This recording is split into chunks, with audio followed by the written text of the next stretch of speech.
as long as you see a narrowing band of tightening volatility, I don't really care if I have impermanent loss 1 week while hex dips to, EHEX dips to 0.8 and it goes back up to 0.9 the next week. All right. Like as long as I'm bouncing around between a range, LP rewards itself, trading fees itself are enough to make me enough money, given that I have significant bag sizes, right? Without even having to make INC token. And again, what do I keep telling people, right? Anyone that's actually shocked by the fact that they've made impermanent loss, you shouldn't have been playing the LP game in the first place. You shouldn't have been rushing into things that you don't understand, brand new shiny objects, which is exactly what some of those LP farms were for some of you guys. If you got bags under 10 grand, you probably shouldn't be playing an LP farm game. If losing $100 or $200 would be upsetting to you, and if you're checking the screen and chart every day, that's just one of the many ways you're going to wreck yourself. LP rewards start to add up after 6 months, 8 months, 1 year. You don't just check back 1 week and you're in profit. So honestly, yeah, a lot of people are disappointing out there. I try to beat it into people's heads about how to be smarter, but you can't help everybody, right? You can only lead a horse to water. You can't make him drink. So I'm happy to be here. I'm thrilled about tripling my net worth basically overnight. Can't complain about that. Apparently some people can. So that's all right. Sucks to suck.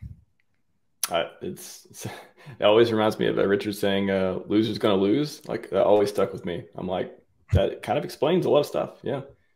I've had no emotional response to anything happening, man. I mean, the only thing I've actually, you talked about too, the guy who flipped the red candles for green candles and just that sort of mindset shift. And I've literally done that too. Everything bad happens. I'm like, opportunity. Everything the bad, anything that doesn't go as planned, anything that makes people dump, opportunity every single time. It's out there, but you got to be looking for it. Yeah. So I just wanted to just make sure, if you've been living under the rock the last 36 hours or so. So I love the dip catcher too. I love the transparency. A lot of people don't like it. They're like, oh, why are you talking about this? Or this is FUD or something like that. I personally love to hear what actually happened. People like looking into it. And really interesting, I don't know if you see it yet or not coffee either, but update and issue was in fact properly raised in GitLab last year. Closed a month later, appeared to be fixed. And just conversation from Telegram as well.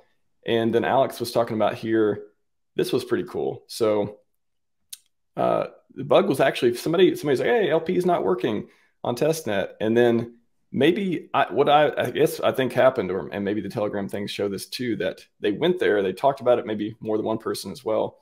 And then maybe the devs say, oh, we'll check into it. I think it was just an issue of not properly tracking things and not testing them or however it came. But it's pretty interesting to see that, again, this came from open source code. Who knows what the situation with the cake is or other platforms that could have been using the same code. I'd much rather find out 2 weeks into it than 2 or 3 years. I think that's a huge win. I mean, if you read into it at all, it's a lot of people providing LP weren't providing that much, and maybe they prefer that the buy and burn was going insane mode as well, and that's actually an option for people to do that Richard's kind of jested about, but honestly, there's maybe an angle to that too. So anyways, I enjoy seeing this stuff. It's kind of nerd core stuff for me. I enjoy seeing it. And then Richard said this morning, contract deployed to testnet v4, front ends and GraphQL getting put up. Very interesting. So it sounds like we're going into testnet and they're going to test it, make sure LP is actually getting paid out. And I don't know, maybe in a couple of days we'll have something on mainnet. Yeah, I would expect a fix before the end of the next week. Probably in a couple of days. Hope so. People just lose their absolute minds over the tiniest little bug, and it's really sad. It's like, I wish I could shake people through the screen and just tell them to get a grip, get a hold of yourself, man.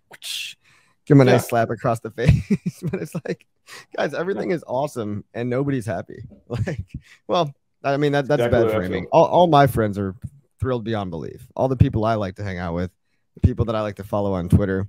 But yeah, there's a lot of little crybabies out there. And I just want to remind you that you're a grown ass adult. So take responsibility for your own actions, zoom out on the chart, think about things in months and years time. And if you're glued to the chart, if you're glued to what's happening on the 15-minute candles or the hourly candles or hanging on every single word of every, fake guru that every influencer, myself included, you know, you're going to have a bad time because you're not thinking for yourself. You're letting other people think for you, especially if you're in dark corners of the internet where people are just pretending to have all the answers, right? And it's funny how many nobodies online with anime profile pictures and 200 followers have so much certainty in how things are going to play out over the next couple of weeks and months, right? People calling PulseChain a failure after 14 days of successful operation, you know, flawless operation. It hasn't gone down. All right. There's a minor bug. And guess what? I was an LP provider on the PulseX pair. I've publicly addressed that. I made enough INC to offset any potential impermanent loss and then some. Okay. So I'm still in profit. And also, by the way, I wanted more Pulse and I wanted less PulseX. I'm weighted a little PulseX heavy for my liking right now. So the impermanent loss, I knew by putting it in at a 4-to-1 ratio, that I knew that as PulseX was showing strength relative to Pulse, that means people were buying PulseX, which I was kind of surprised about, spending their Pulse, buying PulseX from me and giving me their Pulse, which is exactly what I wanted. So when I pulled my liquidity pair, I think yesterday morning, maybe it was, I forgot, this morning, I don't know, time is weird. When I pulled my liquidity pair out, I ended up having more PLS and less PulseX, which is exactly what I wanted. So it kind of rebalanced my portfolio a little bit. And I had enough INC to offset the potential loss, right? But it wasn't even a loss in my frame of reference because I would have probably spent PulseX to buy Pulse anyway, but I got to make INC in the process. And I got to effectively buy PLS in a more efficient way. And if none of that makes sense to you, just don't do it. Just buy the coins and hold them. You know, you don't have to play every shiny new object game that comes out. You know, liquidity farming is just one thing, but you're going to get pitched a new protocol every single week. And if you're not only playing around with maybe $10 or $100, if you're going in with all your stack or 50% of your stack on a protocol that you don't truly understand, you're going to get wrecked. There's so many ways you can get wrecked in crypto. And I really, really try to save people, but you know, not everyone can be saved, I guess. I think that's the interesting mindset too of, I believe a lot of people who are upset about this probably didn't even do LP. And if they did, like, so they either had no skin in the game, or if they did, it was like $1,000, $2,000. And it's like, oh, you missed out on, you know, $50 in the last 2 weeks of fees, but you were still making INC probably, unless you're participating in another pool, which I would venture to guess that people made more INC rewards in a bug that was discovered 2 weeks ago, or that had only been existing for 2 weeks. And such a bug only really gave you time to lose, maximum like a few grand. If you had, you know, a multi-$100,000 liquidity position, you might have lost like $5 grand, and you might have probably made 10 grand of INC. You know what I mean? Let's go with the worst case scenario. You were participating in a pool that wasn't INC incentivized, and you had, you know, 100K, 200K, 500K in it, and you lost, you know, what, I don't know how much, 10K, 20, I don't know what the numbers are depending on the pool and APR and stuff. But let's say you lost that much. What is it, if you zoom out, it's like, what does it matter? Like, why are you here to retire after 2 weeks of doing LP? Like, nobody with that amount of money is thinking that. Like, no, there's some degree of just psyops going on too, where no matter what, there's these haters that want a lower price, or haters that are just jealous because they're not in the ecosystem and they want to justify them to themselves their own decisions of why they're not rich in crypto after being in for, let's say, 7 or 8 years. They're people that are always going to find a reason not to, right? And they're always going to, those are the same people that are always going to find a reason not to start the business, not to go hit on that girl that you like. They're just always going to find an excuse as to why their life sucks. So some portion of people, you know, picking on certain things in the ecosystem are just miserable assholes, and misery loves company. But then there's another degree of psyopery going on where there's people that literally just want to shake you out of your bag and get you to dump your coin so that they can buy in at a lower price. And yeah, these ain't real bugs. It's a real bug, but it's such a minor bug, and it was caught early. Now, it is funny to me that this particular bug had existed on Testnet for years. It was never caught by anybody except for one guy named Maverick in a Telegram chat who just, you know, I mean, if you're posting bugs in the main chat on Telegram, you're gonna get swept away. There's too much activity going on in there, right? But could it have been caught earlier? Yes. Is it the end of the world? Absolutely not. Will it be fixed in probably 2 days? Yes. Well, everybody, it's just like Poly. It's the type of bug with Poly. Oh, such a, you know, Poly, instead of having an executor, bug, it turned into a giant Hedron stake, which I believe is the most well-performing Maximus asset now. Oh my God, it's so bad, right? Like, Yeah, this stuff yeah. doesn't matter. People worry about look, stuff that does not for all matter. this, it's so funny. Yeah, people just they'll forget this ever happened 3 weeks from now. They'll be like, oh yeah, I kind of remember that. Wait, what was that again? That what was that bug about? You will literally forget about this in 2 weeks. I mean, somebody need to go outside. Other people watching, Max, I think you have a really good chat and a really good user base. Same with me, my own watchers and viewers of my channel. I think we're a little bit ahead of the curve, and I'm sure a lot of you guys are looking at this as a buy the dip opportunity. We've been screaming for 2 years, hey guys, new coins typically have a dip, especially when you consider that people that were in the sacrifice phase, you might look at the prices and say, oh, well, PulseChain is only 29% over sacrifice prices. Oh yeah, well, Hex is also 99% down from its all-time highs, and it's also maybe 95% down from the price that we got in at when we sacrificed. So the dollar value that I sacrificed was essentially 20x or maybe 15x the USD value back then. So that's what people also have to get through their head. I sacrificed 15x the USD value that I currently would have had in Hex terms because Hex went down so much from the USD price at which I sacrificed it at. And the sacrifice points, the coins that were given out based on the USD value of the coins that you put in at the time you put them in, which was, I think, May 2022 or 2021, rather. Not May, July 2021. July, yeah. So that saved a lot of people, including me.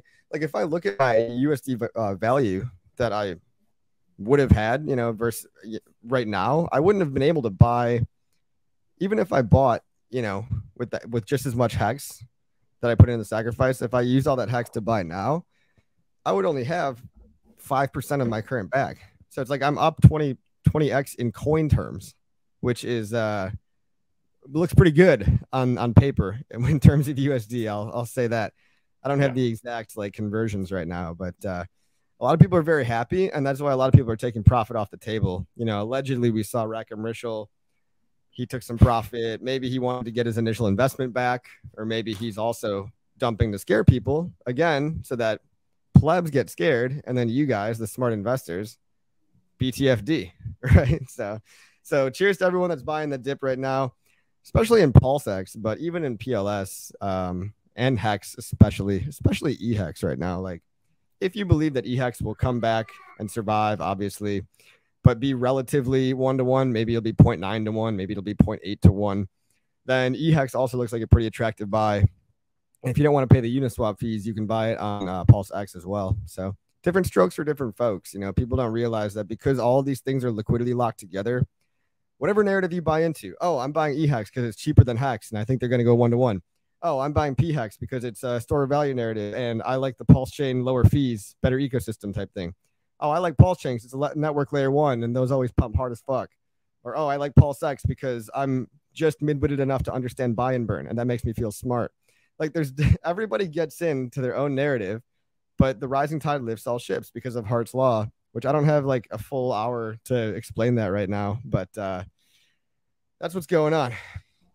Yeah. I just wanted to bring this up too. I wanted to do a 369 thing the other day, and this is when the eHex PX thing came out. So yeah, it takes 3 days for the drama to percolate, 6 days for everybody to forget what they were even mad about, 9 days for somebody to start yelling about the new thing. It actually only took 2 days. So we're ahead of the curve. That's Max's law. yeah, there you go. Max's law, Max's theorem. I'll take it. Max's theorem. Max's hypothesis. I'll take it, man. Hey, so far that's been pretty accurate.